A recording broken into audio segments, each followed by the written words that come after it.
હું રુડોલ્ફ ગોકલેનિયસ છું. 16મી સદીમાં સાયકે એટલે આત્મા અને લોગોસ એટલે વિજ્ઞાન, આ બે શબ્દોના આધારે મેં સાયકોલોજી શબ્દ પ્રચલિત કર્યો. તે સમયે મનોવિજ્ઞાનને આત્માનું વિજ્ઞાન કહેવાતું હતું. હું જ્યાં જાક રૂસો છું. હું પ્રકૃતિવાદનો પિતા છું. હું યોહાન હેનરિક પેસ્ટલોઝી છું.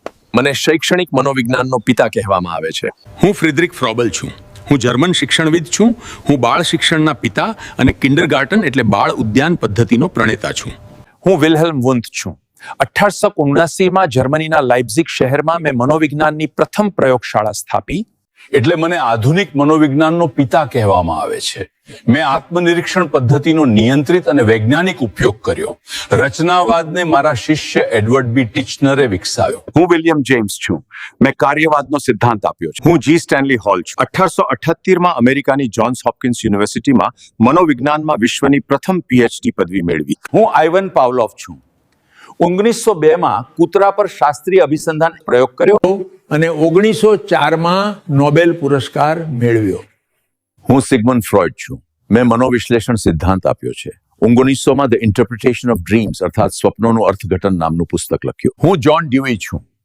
મેં વ્યવહારવાદના સિદ્ધાંત આપ્યો.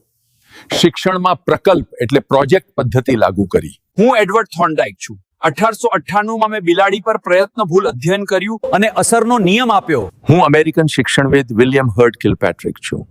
હું જ્હોન ડ્યુઈનો શિષ્ય છું. મારા ગુરુ જ્હોન ડ્યુઈના વ્યવહારવાદ અને લર્નિંગ બાય ડુઈંગના વિચારને વધુ વિકસાવીને શિક્ષણ ક્ષેત્રમાં પ્રયોગાત્મક સ્વરૂપ આપ્યું. હું જ્હોન બી વોટસન છું. 20મી સદીમાં મેં મનોવિજ્ઞાનને વર્તનનું વિજ્ઞાન જાહેર કર્યું. હું વર્તનવાદનો પ્રણેતા છું. હું મારિયા મોન્ટેસોરી છું.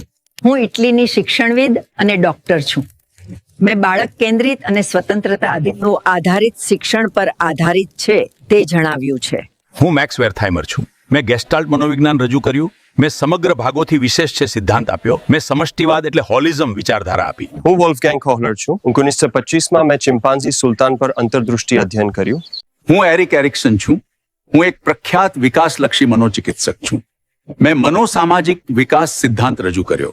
મારા મતે વ્યક્તિનું વ્યક્તિત્વ જીવનભરના 8 તબક્કાઓમાં વિકસે છે. પરીક્ષા સમયે આ વિડીયો જોવા હમણાં જ સેવ કરી લો અને મનોવિજ્ઞાનના આવા જ રસપ્રદ અને સરળ વિડીયો જોવા માટે અમને ફોલો કરવાનું ભૂલશો નહીં.